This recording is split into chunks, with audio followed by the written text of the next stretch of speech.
بسم اللہ الرحمن الرحیم. داعش پر تشریف فرما بشر الدین شرقی صاحب، president student Islamic organisation of India, اور منچ پہ بیٹھے ہوئے دوسرے ڈگنیٹیز صاحبان، اور اس وقت دہلی کے کونے کونے سے آنے والے بدھ جیوی حضرات، نوجوان دوستوں، شاہین صفت بھائیوں، السلام علیکم ورحمۃ اللہ وبرکاتہ. سلامتی ہو آپ پر خدا کی رحمتیں و نصرتیں. دوستو، student Islamic organisation of India نے اس وقت جو پروگرام،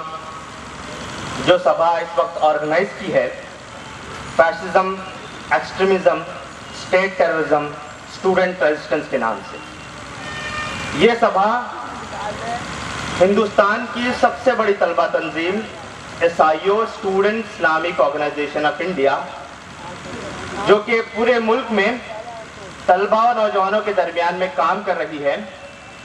طلبہ و نوجوانوں کے سلجھتے ہوئے ایشو، ان کی دلی جذبات کی اظہار کرتی ہے. اگر اس کو اس انداز میں کہا جائے کہ طلبہ و نوجوانوں کا یہ دھڑکتا ہوا دل ہے، اس کی آواز طلبہ و نوجوانوں کی آواز ہے، اور یہ پیغام جو لے کر کے اٹھی ہے وہ طلبہ و نوجوانوں کا پیغام ہے. جب بھی طلبہ و نوجوانوں پر مظالم ڈھائے جاتے ہیں، ان کے سلسلے میں القاب سے نوازا جاتا ہے، جب ان کے سلسلے میں یہ باتیں کہی جاتی ہیں، جب یہ تمام چیزیں کیمپسز کی زینت بنتی چلی جاتی ہیں، تو اس وقت student Islamic organisation of India SIO طلبہ و نوجوانوں کی اس آواز کو لے کر کے لوگوں کے سامنے آتی ہے. چاہے کسی طرح کے مسائل کیوں نہ ہوں، اگر اس کا اثر طلبہ و نوجوانوں کی زندگی پر پڑتا ہے تو SIO اس کے لیے آگے بڑھتی ہے. آج ملک عزیز کے حالات میں اور آپ جانتے ہیں. ہمارا یہ ملک آج پستائیت کے علمبرداروں کے ہاتھوں میں چلتا چلا جا رہا ہے. نوجوانوں کو جہاں دیکھے پکیڑ دھکیڑ کا معاملہ ہوتا چلا جا رہا ہے. طلبہ و نوجوان پلیٹ فارموں پر، ریلوے اسٹیشنوں پر، بس اسٹیشنوں پر، یا پھر ایسے وہ مقامات جہاں انہیں ایسا محسوس ہوتا ہے کہ وہ گھر سے دور ہیں، تو وہ ڈر و خوف کا احساس ان کے دل میں جاگزیر ہو چکا ہے. آج طلبہ و نوجوانوں کو اس آپ کے اوکلا، بٹلہ ہاؤس اور پھر شاہین باغ کی ان قیام گاہوں سے، جہاں وہ 3-4 سال سے تعلیم کے لیے وہاں پر رہ رہے ہیں، ان گھروں سے انہیں نکالا جا رہا ہے صرف اور صرف اس بنیاد پر کہ ایک ایسا معاملہ جو کہ آج اس کے حقائق لوگوں کے سامنے آ چکے ہیں، جس کو لوگوں نے اور بدھی جیوی لوگوں نے پوری انکوائری کے بعد اسے فیک انکاؤنٹر کہا ہے. اس چیز کو اپنے سامنے رکھ کر کے آج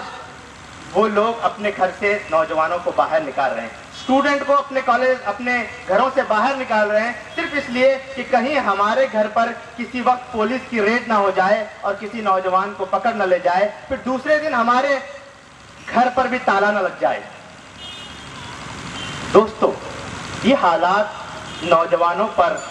اور ہندوستان پر یہ ایسے نہیں ہے کہ صرف 1-2 سال کی کہانی ہے، بلکہ اگر ہم اس کو ڈیپلی انالائسس کریں، اس کا جائزہ لیں، تو یہ بات پوری طرح روز روشن کی طرح یہاں نظر آتی ہے کہ جب سے ملک آزاد ہوا ہے، یہ حالات کچھ وقفے کے ساتھ آج ہندوستان پر منڈلاتے رہے ہیں. ہمارے ملک عزیز میں نوجوانوں پر ظلم و زیادتی کا معاملہ جتنی ہندوستان کی پرانی تاریخ ہے، اتنی ہی پرانی اس کی بھی تاریخ ہے. ہم جانتے ہیں کہ ملک عزیز کا جب بٹوارا ہوا، اس کے بعد جو خون کی ہولی کھیلی گئی، اس کے بعد سے حالات جو بنتے چلے گئے، مسلمانوں کے تئیں اور جو آرگنائزیشن، جو قوم جو کہ اپنے آپ کو اقلیتی درجے میں محسوس کرتی ہے، اس کے سلسلے میں ہم جانتے ہیں کہ روز اول سے یہ معاملہ ہوتا رہا کہ ان پر ظلم و زیادتی ہوتی رہی.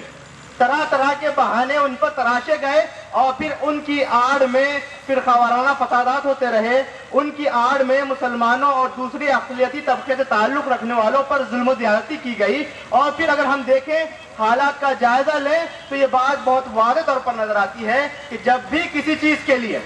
چاہے وہ کسی طرح کا معاملہ ہو، چاہے ان کے لیے سپورٹیو ہو یا نان سپورٹیو ہو، ہر ایک کا استعمال کرتے ہوئے اقلیتی فرقے سے تعلق رکھنے والوں انسانوں کو نشانہ بنایا گیا۔ ان نوجوانوں کو، ان شاہین صفت نوجوانوں کو نشانہ بنایا گیا جو کسی مدرسے میں زیر تعلیم ہوں، جو کسی یونیورسٹی میں علم حاصل کر رہے ہوں، جو کسی کالج میں اپنی تعلیم پڑھ رہے ہوں، صرف اس لیے کہ وہ کہیں آگے جا کر کے وہ ملک و ملت کی رہنمائی نہ کر جائیں، وہ آگے آ کر کے ملک و ملت کو لیڈرشپ پرووائڈ نہ کریں۔ صرف اس چیز سے روکنے کے لیے آج اور اس سے پہلے بھی حالات کو گرمایا گیا۔ حالات کا تذکرہ، ان تمام چیزوں کا تذکرہ آپ نے بہت سے پولیٹیکل اور نان پولیٹیکل کانفرنسز میں، اجتماعات میں، پبلک میٹنگز میں آپ نے اس کو سنا۔ بہت سے لوگوں نے بہت سی باتیں کہی۔ میں سمجھتا ہوں کہ طلبہ اور نوجوانوں کی دلوں کی باتوں کو جاننے کی ضرورت ہے۔ طلبہ اور نوجوانوں کا وہ دھڑکتا ہوا دل جو کہ آگے آ کر کے ملک کے نرمان کی کوشش کرے گا،